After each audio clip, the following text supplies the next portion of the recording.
আজকের ভিডিওটা কোনো পড়া নয়, পড়ার জিনিসগুলোকে তোমরা কিভাবে খুব সুন্দর করে গুছিয়ে রাখবে, অর্গানাইজ ভাবে রাখবে, সেটা নিয়ে আমরা আজকে কথা বলবো। কয়েকটা ছোট ছোট টিপস, সেগুলো যদি তোমরা একটু ফলো করো তাহলে দেখবে তোমাদের যে পড়ার জিনিসগুলো, স্টাডি মেটেরিয়ালগুলো যে রয়েছে সেগুলো তোমরা খুব সুন্দর করে গুছিয়ে অর্গানাইজ ভাবে রাখতে পারছো। আর যখন তোমরা পড়াশুনো করবে বা পরীক্ষার আগে যখন খুব তাড়াহুড়ো, তোমাদের খুব তাড়াতাড়ি তোমাদের সিলেবাস শেষ করতে হচ্ছে, সেই সময় দেখবে তোমাদের খুব সুবিধে হচ্ছে। তাহলে চলো আর দেরি না করে শুরু করি আমাদের আজকের ভিডিও। প্রথমেই কথা বলবো খাতা নিয়ে। তোমরা যারা পড়াশোনা করছো, তোমাদের প্রত্যেকটা সাবজেক্টের জন্যই আলাদা আলাদা করে তোমরা খাতা ব্যবহার করো, যেখানে তোমরা সমস্ত কোয়েশ্চেন আনসার বা নোটসগুলো তোমরা লিখে রাখো। আর পরীক্ষার আগে তোমরা সেগুলো একটু চোখ বুলিয়ে নাও, তাহলেই কিন্তু তোমাদের পড়াটা ঠিক রেডি হয়ে যায়। এই ক্ষেত্রে বলবো যে তোমরা যেমন প্রত্যেকটা সাবজেক্টের জন্য খাতা তৈরি করছো, সেগুলো তো তোমরা করবেই। সেক্ষেত্রে তোমরা যখন খাতা চুজ করবে, সেখানে কিন্তু তোমাদের কিছু কিছু জিনিস খেয়াল রাখতে হবে। যেমন আমি প্রথমেই বলি খাতার সাইজের কথায়। তোমরা যারা ছোটরা বা বড়রা সবাই একটা যে সাইজের খাতা সেটা সবাই ব্যবহার করতে পারো। সেটা হলো এই যে, যেমন ধরো এই যে সাইজটা, এই সাইজের যে মিডিয়াম সাইজের যে খাতাটা, এর থেকে দেখবে ছোটও একটা হয়, এর থেকেও ছোট, আবার এর থেকে বড় সাইজের A4 সাইজের মতো খাতাও হয়। তবে এই যে সাইজটা, এটা কিন্তু সবার জন্যই, ছোট বড় সবাই ব্যবহার করতে পারে। আর এটা যেহেতু একটু ছোট, সেই জন্য ক্যারি করতেও খুব সুবিধে। তোমরা খুব সহজেই টিউশনে গেলে বা তোমরা যখন স্কুলে যাচ্ছ, বাইরে যাচ্ছ, সেখানে কিন্তু তোমরা খুব সহজেই এটা ব্যাগে করে নিয়ে তোমরা ক্যারি করতে পারো। আর যারা একটু উঁচু ক্লাসে পড়ো, তারা অবশ্যই বড় খাতা বা A4 সাইজের যে পেজের মতো সাইজের যে খাতাগুলো, সেগুলোও তোমরা ব্যবহার করতে পারো। কারণ অনেক সময় যখন তোমরা টিউশনে যাও, সেখানে ওই রকম বড় খাতাই ব্যবহার করতে বলে, সেক্ষেত্রে তোমরা বড় খাতাও ব্যবহার করতে পারো। তবে যখনই তোমরা খাতা কিনবে, খাতার যে পেজগুলো, এগুলো কিন্তু তোমরা খুব ভালো করে খেয়াল করবে। দেখবে কিছু কিছু খাতার পেজগুলো এতটাই পাতলা হয় যে যখন তোমরা সেই খাতাতে লিখছো, আর যদি বিশেষ করে যদি জেল পেন দিয়ে লেখো, তাহলে দেখবে খাতার যে উল্টো দিকটা, মানে পেজের যে উল্টো দিকটা, সেখানে কিন্তু লেখার ছাপ পড়ে যায়। সেক্ষেত্রে উল্টো দিকগুলোতে যখন তোমরা লিখবে, সেক্ষেত্রে দেখবে ভীষণভাবে অসুবিধে হয়। তাই যদি খাতার পেজগুলো যদি একটু ভালো হয়, একটু মোটা হয় আর একটু স্মুথ হয়, তাহলে দেখবে লিখতেও ভালো লাগবে, লেখাগুলো দেখতেও সুন্দর লাগবে। আর ওই যে খাতার যে পেজের উল্টো দিকটা, সেই দিকটাতে দেখবে ছাপ পড়ছে না। তো এইরকম ভাবে তোমরা যদি খাতা চুজ করো, তাহলে দেখবে তোমাদের লিখতে অনেক সুবিধে হচ্ছে। এক্ষেত্রে যখন আমি যেহেতু বাংলা সাবজেক্ট নিয়ে তোমাদের সঙ্গে কথা বলি, আর যদি বাংলার খাতা তৈরির কথা বলি, সেক্ষেত্রে তোমরা দুটো খাতা তৈরি করবে। একটা রাখবে ফর লিটারেচার আর একটা হলো ফর ল্যাঙ্গুয়েজ। লিটারেচার খাতায় তোমরা কি করবে, সেখানে তোমরা তোমাদের পদ্য পদ্য অর্থাৎ কবিতা, গল্পের যে প্রশ্ন উত্তর এবং বিভিন্ন রকমের যে তোমরা প্রশ্নগুলো সলভ করো, সেগুলো তোমরা ওই খাতাটাতে করবে। আর যেটা তোমরা ল্যাঙ্গুয়েজ খাতা, সেটার মধ্যে তোমাদের বাংলা ব্যাকরণ বা গ্রামার যেটা, সেটা তোমরা ওখানে লিখবে। বাংলা গ্রামারের চ্যাপ্টার ওয়াইজ যে তোমরা সলভ করছো বিভিন্ন প্রবলেম, সেগুলো তোমরা সেই খাতাটাই লিখবে। এই খাতাগুলোর মধ্যে দেখবে এইখানে যেটা থাকে, এখানে তোমাদের নাম, সাবজেক্ট, তোমাদের ক্লাস, সবগুলো সব লেখার জায়গা রয়েছে, সেখানে তোমরা সেগুলো লিখবে। আর তখন কি হবে, তোমরা সহজেই খাতা দেখলেই বুঝতে পারবে কোথায় কোন সাবজেক্টটা তোমরা লিখেছো। আর একটা যেটা করা যায়, সেটা হলো দেখো এখানে যে জায়গাটা রয়েছে, সেখানে কিন্তু তোমরা ইজিলি তোমরা যেই টপিকটার যে নোটগুলো করছো, সেই টপিকগুলো লিখতে পারো। ডান দিকে তোমরা পেজ লিখতে পারো, পেজ নাম্বারটা।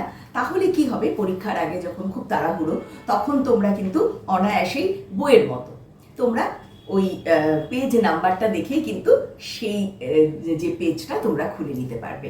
তবে প্রত্যেকটা পেজে লেখার দরকার নেই।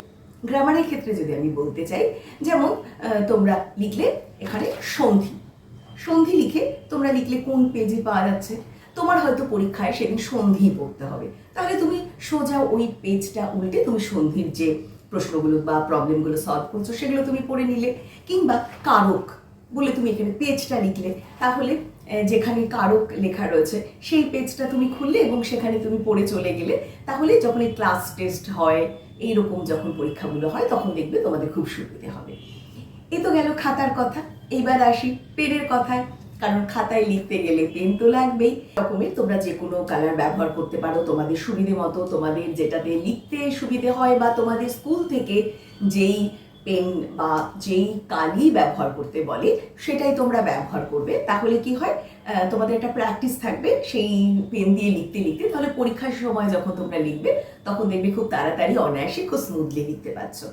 এক্ষেত্রে কোনো কোনো স্কুল যেমন বলে দেয় কালো কালি ব্যবহার করতে হবে, কোনো স্কুল বলে দেয় ব্লু বা নীল কালি ব্যবহার করতে হবে, কেউ আবার জেল পেন ব্যবহার করতে বলে, কেউ বল পেন। তো নিজের নিজের স্কুলে যেরকম যেরকম বলছে তোমরা সেরকম সেরকম পেন ব্যবহার করবে। তবে বাড়িতে প্র্যাকটিসের ক্ষেত্রে আমি যেটা বলবো, আরো একটা কালো আর একটা নীল কালির যদি তোমরা পেন রাখো তাহলে খুব সুবিধে হয়।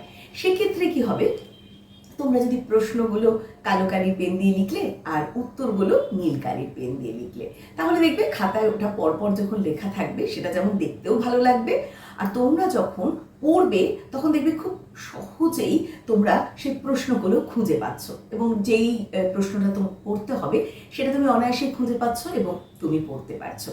এইভাবে যদি খাতা রেডি করো তাহলে দেখবে ভীষণ অর্গানাইজ ভাবে তোমার সব প্রশ্ন উত্তরগুলো থাকছে, পরীক্ষার সময় পড়তে কিন্তু ভীষণ সুবিধে হবে।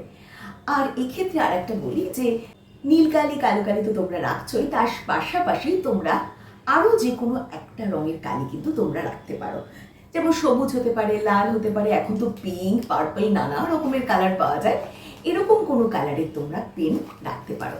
এক্ষেত্রে কি হবে, তোমরা যে তোমাদের বিভিন্ন সাবজেক্টের বিশেষ করে অঙ্ক, সায়েন্স, গ্রামার, এগুলোতে কি হয় বিভিন্ন সূত্র থাকে, ফর্মুলা থাকে, বা বাংলার ক্ষেত্রে বা ইংরেজির ক্ষেত্রে এমন কোনো একটা ওয়ার্ড মিনিং যেটা তুমি মনে রাখতে চাও, এই যে একটা মনে রাখার যে জিনিসগুলো সেগুলো তোমরা কি করতে পারো, ওই একটা সবুজ কালি বা লাল কালি বা পিঙ্ক কালারের তোমরা ইঙ্ক দিয়ে পেন দিয়ে যদি তোমরা খাতার একদম পেছনের পাতায় যদি তোমরা সেগুলো পরপর লিখে রাখো, তাহলে কি হবে, তোমরা জাস্ট ওই পেজ লাস্ট পেজটা এরকমভাবে খুললে আর তোমরা তোমাদের সেই ফর্মুলাগুলো যেগুলো লিখে রেখেছো বা সেই ওয়ার্ড মিনিং সেগুলো তোমরা সহজেই কিন্তু পেয়ে যাবে এবং তোমাদের মনে রাখতেও খুব সুবিধে হবে। এইভাবে কিন্তু তোমরা অর্গানাইজ ওয়েতে তোমাদের যে পড়ার জিনিসগুলো সেগুলো কিন্তু তোমরা রাখতে পারো। এগুলো ছোট ছোট টিপস, কিন্তু এগুলো যদি ফলো করো দেখবে পরীক্ষার আগে ভীষণ সুবিধে হচ্ছে। এটা গেল বড়দের ক্ষেত্রে যারা পেন ব্যবহার করো। এবার বলবো ছোটদের কথা, যারা একটু নিচের ক্লাসে পড়ো, অর্থাৎ তোমরা এখনো পেন ব্যবহার করতে শুরু করোনি, তোমরা পেন্সিল নিয়ে লেখো, তাদের ক্ষেত্রে বলবো, তাদের পেরেন্টসদের ক্ষেত্রে বলবো যে এমন পেন্সিল আপনারা চুজ করবেন যেটা বাচ্চাদের গ্রিপ করতে ধরতে খুব সুবিধে হয়। যেমন যদি এইরকম থাকে পেন্সিলগুলো তাহলে বাচ্চাদের কিন্তু ধরতে খুব সুবিধা হয় এবং তাদের লিখতেও সুবিধে হবে। আর লেখার সময় যাতে খুব আবছা লেখা না হয় সেদিকটা একটু খেয়াল রাখবেন। তাতে কি হয়, যদি খুব আবছা হয় লেখাটা তাহলে বাচ্চারা খুব জোর দিয়ে লেখে, তাহলে সেক্ষেত্রে কি হয়, ওদের ভীষণভাবে আঙুলে বা হাতে ব্যথা হয় আর লিখতেও অসুবিধে হয়। তাই একটু যদি ডার্ক হয় কালারটা তাহলে কিন্তু ওরা খুব স্মুথলি সেই পেন্সিল দিয়ে লিখতে পারে আর ওদের হাতেও অতটা ব্যথা হয় না। তাই বাচ্চাদের যাতে পেন্সিল খুব ভালো করে গ্রিপ করতে পারে সেরকম পেন্সিল চুজ করলে ভালো হয়। আর তার সঙ্গে সঙ্গে অবশ্যই দরকার একটা ইরেজার আর একটা শার্পনার। ইরেজার একটু ভালো হলে খুব ভালো হয়, অনেকগুলো ইরেজার থাকে ভীষণ ডিজাইন করা, ভীষণ একটা বেশ মজার, বাচ্চাদের হয়তো দেখতে ভালো লাগে, কিন্তু ওগুলো দিয়ে মুছলে খাতাগুলো কেমন কালো কালো হয়ে যায়। তো সেই ধরনের ইরেজার ব্যবহার না করাই ভালো। এমন কোনো ইরেজার যেটা বেশ ইরেজ করলে সুন্দর করে যেমন মুছেও যাবে, তার সঙ্গে সঙ্গে খাতাটা সাদাই থাকবে, এরকম কালো কালো হয়ে যাবে না। আর সঙ্গে অবশ্যই শার্পনার, যেটা দিয়ে ওরা পেন্সিল নিজেরাই শার্প করে নিতে পারে। এই যে লেখার জন্য বিভিন্ন পেন্স, পেন্সিলস, শার্পনার, ইরেজার এগুলো ব্যবহার করা হচ্ছে, সেগুলো রাখার জন্য কিন্তু যেটা দরকার সেটা হলো পেন্সিল বক্স বা পাউচ। এখন খুব সুন্দর সুন্দর পাউচ পাওয়া যায়, এরকম পাউচ একটা নিয়ে নিলে তার মধ্যে এরকমভাবে সমস্ত পেন্সিল পেনগুলোকে রেখে বেশ সুন্দর করে রেখে দিলে এটা অর্গানাইজ ভাবে থাকে। তাই যখন এই পাউচটা বার করলে একই সঙ্গে কিন্তু তার মধ্যে সব কিছুই ওরা পেয়ে যাবে, আলাদা আলাদা করে লেখার সময় খুঁজে বেড়াতে হবে না, কোথায় আমার কালো পেনটা, কোথায় আমার নীল পেনটা, কোথায় পেন্সিল, কোথায় শার্পনার, সব এক জায়গায় গোছানো খুব সুন্দরভাবে থাকবে। আর ছোট বাচ্চারা যাদের সঙ্গে আবার একটু ওদের কালার করতে হয়, কারণ অনেক সময় বাচ্চাদের কালারিং পেজ থাকে যেগুলো কালার করতে হয়, সেই ক্ষেত্রে আর একটা আলাদা পাউচ ব্যবহার করে সেখানে সব কালার পেন্সিলগুলো রাখলে সেক্ষেত্রে কিন্তু বাচ্চারা খুব সহজেই সেখান থেকে কালার পেন্সিলগুলো বার করে নিতে পারবে।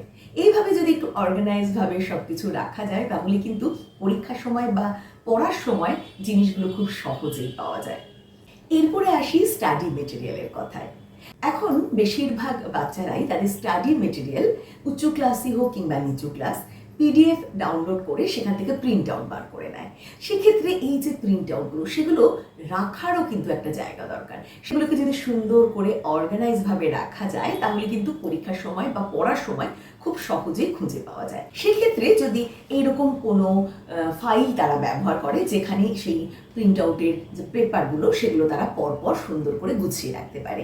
এক্ষেত্রে যে তারা বিভিন্ন সাবজেক্টের আলাদা আলাদা ফাইল তৈরি করবে এবং ফাইলের ওপরে খুব সুন্দর করে একটা লেবেলিং করে রাখবে, তাহলে খুব সহজেই ফাইল দেখলেই তারা বুঝতে পারবে যে আচ্ছা এটা এই সাবজেক্টের, আর সেই ফাইলটা থেকে তারা সেই তাদের যে পেপারগুলো সেগুলো বার করে নিতে পারে। এইভাবে কিন্তু অর্গানাইজভাবে তাদের স্টাডি মেটেরিয়ালগুলো তারা রাখতে পারবে। এবার আসি আমাদের এই যে হিউমিড ওয়েদার, এই যে ভীষণ গরম, তার মধ্যে স্কুলে তো প্রত্যেকদিন যেতে হচ্ছে, বাইরে টিউশনে যেতে হচ্ছে, সেই জন্য জল অবশ্যই খেতে হবে। তাই বাইরে বেরোলে অবশ্যই সঙ্গে ওয়াটার বটল ক্যারি করতে হবে এবং মাঝে মাঝেই কিন্তু জল খেতে হবে। আর এই যে ওয়াটার বটল যখন তারা নিয়ে বেরোবে সেক্ষেত্রে প্যারেন্টসরা দেখবেন যে ওয়াটার বটল যেটা তারা ব্যবহার করছে সেটা যদি এরকম মেটালের হয় তাহলে তো খুবই ভালো, আর যদি মেটালের নাও হয় প্লাস্টিকেরও যদি তারা ব্যবহার করে সেক্ষেত্রে খেয়াল রাখতে হবে যে প্লাস্টিকের কোয়ালিটিটা যেন একটু ভালো হয়, কিংবা এরকম মেটালের ওয়াটার বটল তারা ব্যবহার করতে পারে। ব্যাগের মধ্যে সব কিছু খুব পরপর সুন্দর করে সাজিয়ে গুছিয়ে নিয়ে তারা বেরিয়ে পড়বে। আর এই যে আজকে আমাদের যে আলোচনাটা হলো সেটা ঠিক পড়া নিয়ে নয়, কিন্তু পড়ার সঙ্গে কিন্তু এটা রিলেটেড। কারণ এই জিনিসগুলোকে যদি খুব সুন্দর করে সাজিয়ে বা বলবো অর্গানাইজ ওয়েতে যদি আমরা গুছিয়ে রাখি তাহলে পড়ার সময় পড়তে বসে আমাদের কিন্তু খুঁজে বেড়াতে হবে না যে কোনটা পড়বো, কোথায় আছে, সব এক জায়গায় আমরা খুব সুন্দর করে সেগুলোকে আমরা গুছিয়ে রাখতে পারবো। আজ এই পর্যন্তই। তোমাদের কেমন লাগলো আজকে তোমাদের সঙ্গে একটু নতুন ধরনের একটা ভিডিও আমি শেয়ার করলাম, যেখানে তোমাদের পড়ার সঙ্গে রিলেটেড কিছু টিপস শেয়ার করলাম। আজকে যে প্রোডাক্টগুলো নিয়ে আমরা কথা বললাম তার লিঙ্ক আমি ডেসক্রিপশনে দিয়ে দিয়েছি। তোমরা যারা সেখান থেকে কিনতে চাও বা দেখতে চাও তারা অবশ্যই ভিজিট করতে পারো। আর যদি ভালো লাগে তাহলে অবশ্যই ভিডিওটা লাইক এবং বন্ধুদের সঙ্গে শেয়ার করতে ভুলবে না। আর যারা এখনো আমার চ্যানেলটি সাবস্ক্রাইব করোনি তারা প্লিজ চ্যানেলটি সাবস্ক্রাইব করো। আমি এরকমই আরও নতুন নতুন ভিডিও তোমাদের জন্য নিয়ে আসবো। তোমরা যদি এইরকমই স্টাডি রিলেটেড আরও টিপস যদি তোমরা চাও যে আমি এই ধরনের ভিডিও আরও নিয়ে আসি তাহলে অবশ্যই কমেন্টে লিখে জানাও। আমি চেষ্টা করব আরও নতুন নতুন ভিডিও তোমাদের কাছে নিয়ে আসতে। আজ এ পর্যন্তই, দেখা হবে পরের ভিডিওতে আবার নতুন কোনো বাংলা ক্লাস নিয়ে। ততক্ষণ সবাই ভালো থেকো।